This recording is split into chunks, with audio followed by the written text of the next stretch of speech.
Lady Bird, I read for both parts. I read for the Lucas Hedges part and the part I ended up doing.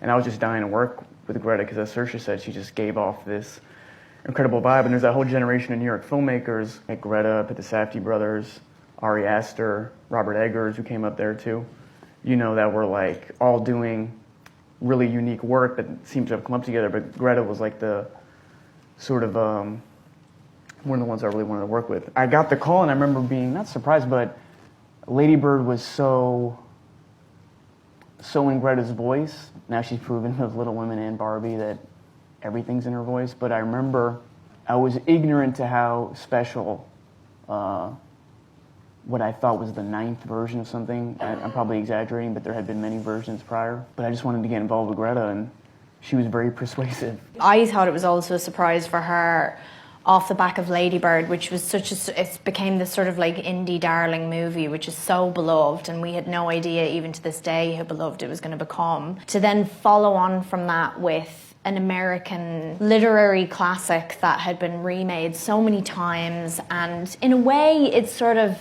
not with every version, but it did kind of feel a little bit twee. Like Little Women was starting to feel a bit like it's a bunch of girls and it's Christmas time and all they want to do is fall in love and get married. And that was sort of my take on it, just based on my memory of seeing other versions of it. It was always wonderful, but I was like, what's this director going to do with that? And as you say, in the way that every brilliant filmmaker does, they can take something which the source material, which we kind of rediscovered through making the movie, is so unbelievably brilliant and revolutionary. But it took, I think, Greta's voice and her vision to help us to see that. And it was the same with Barbie, and it'll be the same with Narnia and everything that she does in the future. It's like, it's always a surprise, and she'll never disappoint because she's so herself as a filmmaker, which is surprisingly hard to come by.